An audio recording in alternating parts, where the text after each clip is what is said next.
Magandang gabi mga masters, bali ngayon po ay 4 na videos po ma-upload ko po sa aking YouTube channel. Tama nga mga masters, 4 na videos nga po ang ma-upload ko po. Yon, what's up mga masters, nandito na naman tayo sa panibagong araw, panibagong kabanata na naman ang pagsasama-samahan natin ngayon guys.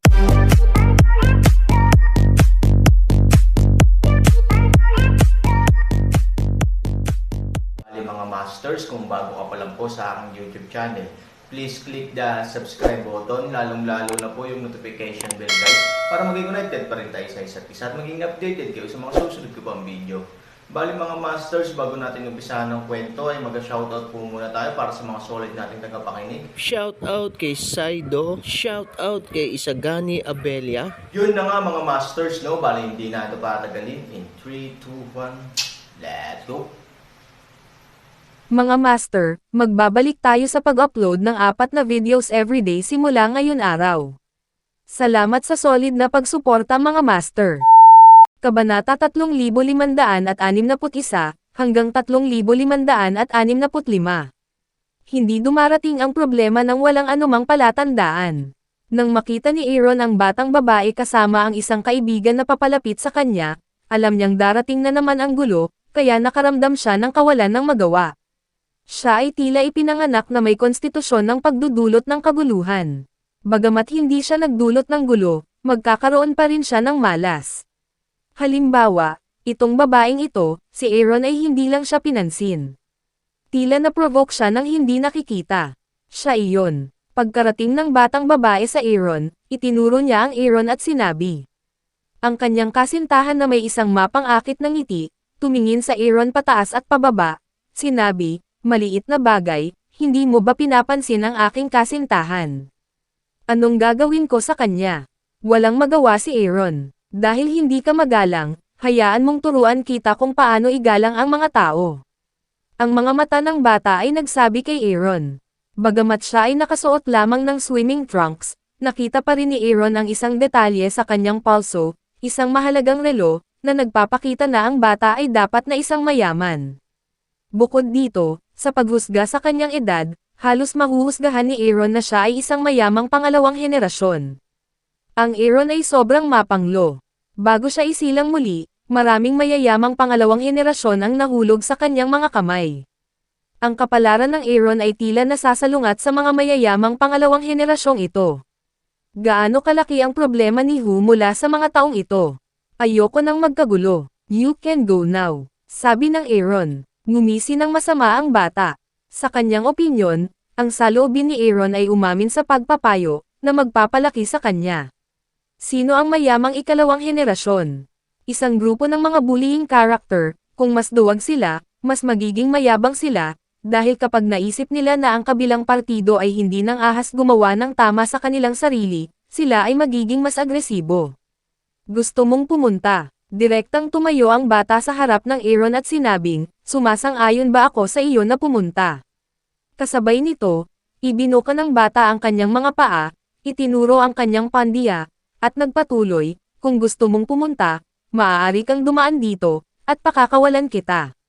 Aaron sighed walang magawa, ang ganitong uri ng tao, palaging hindi nakikita ang kabaong ay hindi malaglag luha, kahit na siya ay hindi nais na maging sanhi ng gulo, ngunit ang ibang partidos sa loobin ay mas at mas mayabang, nais na huminahon ay halos imposible. Saan ka galing? Tanong ni Aaron sa bata. May kinalaman ka ba sa pinanggalingan ko? Don't talk to me, either get through me or sorry to my girlfriend. Kung hindi, ayaw mong umalis. Mayabang na sabi ng bata. My name is Aaron. Mas mabuting tawagan mo ang pamilya mo para malaman kung qualified ba ang family background mo para i-provoke ako. Sinabi ni Aaron na hindi paraan ni Aaron para takutin ang mga tao sa kanyang pagkakakilanlan, ngunit sa Crystal Island, ayaw niyang gumawa ng gulo. Pagkatapos ng lahat, sa pagkakataong ito ang punong tanggapan ng organisasyon ng itim na tupa ng Tuan Mie. Kung siya ay target ng iba pang mga mamamatay tao, ito ay napaka-problema para sa Aaron. Dahil kapag napukaw niya ang interes ng mga mamamatay tao na iyon, ang kanyang pagkakakilanlan ay imbestigahan sa lalong madaling panahon, at ang organisasyon ng Black Sheep ay tiyak na makakatanggap ng balita sa unang pagkakataon. Kung sakaling tumakas ang ilang tao at gustong hanapin silang muli, hindi ito isang simpleng bagay. Sa katunayan, ganap na hindi kailangan para sa Aaron na mag-isip ng ganoon. Bagamat nagpadala ang organisasyon ng Black Sheep ng mga gold medal killer, hindi siya pinapansin ng mga totoong mataas na opisyal na iyon. Hinding-hindi sila tatakas dahil lang sa pagdating niya sa Crystal Island. Natigilan ang ekspresyon ng bata nang marinig ang tatlong salita ni Han. Galing siya sa Yanjing, tubong Yanjing. Malinaw na malinaw sa kanya ang nangyari sa Yanjing kanina. At Aaron ang tatlong mga salita ay may kung anong uri ng nagpapaudlot, siya din napakalinaw. Noong ang Aaron ay nasa Yanjing pa, halos lahat ng mga pangunahing pamilya ay nagbabala sa kanilang nakababatang henerasyon na dapat nilang panatilihing mababa ang profile sa labas at huwag kailanman pukawin ang Aaron. Siya ay binalaan din ng mga matatanda ng pamilya. Sa oras na iyon, halos hindi na siya makalabas ng gate sa Yanjing. Natatakot siya na baka ma-accident niya ang Aaron. Masyado rin siyang natrap kaya pumunta siya sa Crystal Island para mag-relax. Pero ang hindi niya inaasahan ay hindi niya na-offend ang Aaron sa Yanjing. Sa halip, ang Aaron ay tinamaan ng Crystal Island na libu-libong milya ang layo. Sa pag-iisip sa ginawa ng Aaron sa Yanjing, nagsimula siyang nanlamig sa kanyang puso. Kung bumalik si Aaron sa Yanjing para humingi ng krimen, siya ay ganap na matatapos. Ikaw, Aaron ka. Ang bata ay nagtanong kay Aaron na may takot. Ilan pang kasamang lalaki, nang marinig nila ang pangalan ni Aaron, ay nagbago rin ang kanilang mga mukha, dahil lahat sila ay taga-Yanjing at alam kung sino si Aaron. Taga-Yanjing ka ba? Tumawa si Han Sanchen, hindi dapat patuloy na lumawak ang problemang ito, na isang magandang bagay para sa kanya. Ngayong alam mo na kung sino ako, ano ang dapat mong gawin ngayon? Nagpatuloy si Han. Saglit na natigilan ang bata, at agad na lumuhad sa lupa, na ang tanging naiisip niyang paraan para makabawi. Nang lumuhad ang unang batang lalaki, ang iba pang nakakakilala sa pagkakakilanlan ni Aaron ay sunod-sunod din na lumuhad, dahil ang reputasyon ni Aaron sa Yanjing ay masyadong nakakatakot para sa kanila, at walang sino man ang nangahas na saktan ang Aaron. Sa makatuwid, kung maaari silang lumuhad sa lutesin ang salungatan, magiging handa silang gawin. Sa panahong ito, hindi na mahalaga sa kanila ang dignidad, at ang kaligtasan ng pamilya ang pinakamahalaga. Nakakalokong matayan ng babae. Hindi niya alam kung bakit lumuhad ang nobyo, pero ramdam niya na tila takot na takot ang mga ito sa batang nasa harapan nila. Ikaw, anong ginagawa mo? Sabi ng dalaga na may halong pagtataka. Medyo nagulat pa si Aaron. Ang kanyang intensyon ay hayaan ang mga taong ito na gumawa ng inisyatiba upang makaalis sa daan. Ngayong alam na niya ang kanyang pagkatao, huwag mo na siyang pakialaman. Pero whoever thought na matatakot ang mga lalaking ito kaya diretso silang lumuhad. Nasa dalampasigan pa, napakaraming tao sa paligid. Kung makita ito ng ibang mga turista, hindi ba paghihinalaan ang Aaron sa kanyang pagkakakilanlan? Kung ang mga ordinaryong turista ay curious sa kanya, hindi mahalaga. Kung sila ay tina-target ng mga mamamatay, ang Aaron ay malalagay sa ilang problema. Ang daming tanga, mas mabuting hindi na lang kita makita. Matapos iwanan ni Aaron ang pangungusap na ito, mabilis siyang umalis. Ngunit hindi niya alam kung hanggang saan ang takot sa mga nakaluhod na tao sa mga salitang ito. Ang batang iyon ay direktang Aaron pagkatapos lumayo ay tumayo lamang, nanginginig at sinabing, tapos na, paano ko siya ma-provoke? Hindi lang ikaw ang tapos na tayo. Ngayon ang pamilyang Han ay nasa Yanjing, na naglalakas loob na magalit ng madali, lalo na itong munting Diablo, na pumupukaw sa namamatay. Sino siya, at bakit ka natatakot sa kanya? Tanong ng dalaga. Nagsimula siyang magsalita, agad na naakit ang atensyon ng ilang mga lalaki, na nakatitig sa kanya. Kung hindi dahil sa kanya, paano sila magkakagulo sa munting demonyong ito? Pop! Isang malakas na sampal ang tumama sa mukha ng dalaga. Kinagat ng bata ang kanyang mga ngipin at sinabing, kung hindi dahil sa iyo, paano natin siya masasaktan at guguluhin ako buong araw? Umalis ka rito. Nang marinig ang mga salitang ito, nataranta ang dalaga. Noong nakaraan, ang kanyang kasintahan ay lumalapit upang lutesin ang lahat ng mga problema. Ang akala niya ay ganoon din sa pagkakataong ito, ngunit sinong mag-aakalang ganito ang kahihinatnan. Pagkabalik ni Aaron sa hotel, hindi na niya pinansin ang bagay na ito. Ngayon ay mayroon na lamang ilang mayayamang ikalawang henerasyon, na hindi katumbas ng espesyal na pangangalaga ng Aaron. Bukod dito, hindi ito seryosong bagay. Ang Aaron ay hindi maghayganti sa kanilang pamilya. Ngayon ang Aaron ay puno ng mga ideya tungkol sa kung paano makasakay sa transport ship, sa pamamagitan lamang ng lubusang paglutas sa organisasyon ng mga itim na tupa, ganap na maalis ng Aaron ang nakatagong panganib na ito. Napakadali para sa Aaron na makarating sa isla ng mag-isa, ngunit sa pagkakataong ito, ang pagpatay sa organisasyon ng mga itim na tupa ay isang magandang pagkakataon para sa Aaron na magpakita ng sarili sa harap ng Daw-12, kaya dapat dalhin ng Aaron ang Daw-12 kasama niya.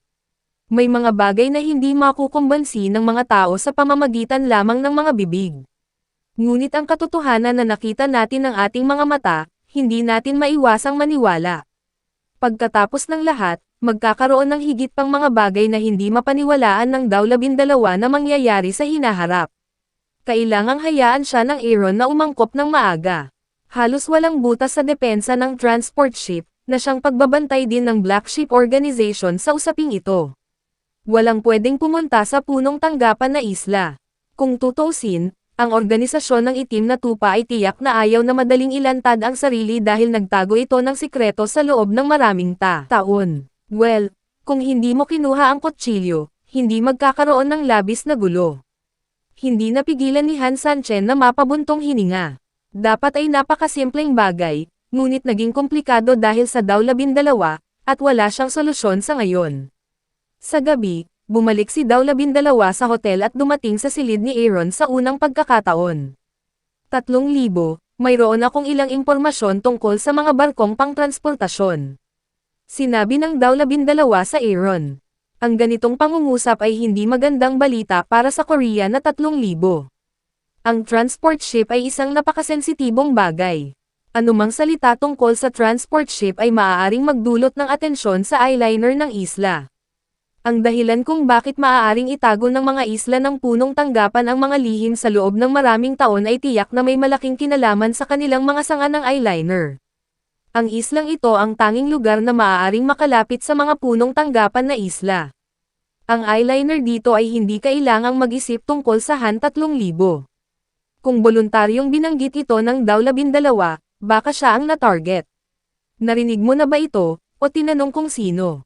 Sabi ni Aaron. Natatawang sabi ni Daw-12, "Don't worry. How can I take the initiative to mention it? I'm not stupid. Nakikinig lang ako sa iba. And don't worry. Nakikinig lang ako sa usapan nila ng tahimik." Nakahinga si Han Sanchen at nagtanong, "Ano ang alam mo?" Mayroon pa ring mga katutubo sa islang ito na nakakaalam tungkol sa transport ship, ngunit ang sabi nila, ang transport ship ay ginagamit sa transportasyon ng mga materyales para sa isang pribadong bilangguan. Hindi nila dapat alam ang tungkol sa Black Sheep. Sabi ni Daw-12, hindi napigilan ni Han Sanchen na umikot ang kanyang mga mata at sinabing, ang organisasyon ng Black Sheep ay naging misteryoso sa loob ng maraming taon. Walang nakakaalam kung nasaan ang punong tanggapan nito. Hindi ito naiintindihan ng mga tao dito. Hindi ito normal. Pakinggan mo lang ba ito kalokohan? Makinig ka muna. Matapos mangolekta ng mga materyales ang transport ship, nangangailangan ito ng paggawa upang ilipat ang mga ito sa daungan. Sa tingin ko ito ay isang pagkakataon upang makasakay. Sabi ni Daw-12, labor handling. Naiisip ni Han Sanchen kung gaano karaming mga black sheep ang titig sa kanya kapag may dalang mga materyales. Sa kasong ito, imposibleng makahanap ng pagkakataong manatili sa barko. Pagsakay namin sa barko, paanong hindi tayo makakababa ng barko sa buong tanawin? Kung tutuusin, maraming basura rin ang sinabi ni Daw-12, at hindi man lang umabot sa punto ito. Napangisda ang ulo ni Daw-12. Talagang iniisip lang niya ang paraan upang makasakay, ngunit kung paano stay on the boat was the biggest problem. Walang mga barko na dumadaong sa daungan sa islang ito, at nagtanong ako ngayon tungkol sa anumang mga proyekto sa pagbisita sa dagat. Ni dito ay nagpapakita na ang daungan ay nakaset lamang para sa mga sasakyang pangtransportasyon, at doon ay walang water setting sa buong isla. Ito ay sapat na upang isipin kung gaano kahigpit ang organisasyon ng mga itim na tupa sa bagay na ito, at kung paano ito nais na sumakay sa barko ng maayos nang hindi nahanap. Napabuntong hininga si Aaron at sinabi iyon siya ay rap kanyang utak, walang paraan upang gumawa ng isang pambihirang tagumpay. Simula ng kanyang muling pagsilang, halos lahat ay naging maayos para sa Aaron. Ito ang pinakamahirap na sitwasyon. Yun na nga mga masters, no? Bali panibagong kabanata na naman yung natapos natin ngayong gabi. Muli, maraming salamat po talaga sa walang sawang suporta po sa aking YouTube channel na talagang inaabangan nyo po ang bawat upload ko po. Bali mga masters, magkita-kita ulit po tayo bukas ng gabi at ngayon po ay magpapaalam po muna tayo. Bali mga masters, bye-bye!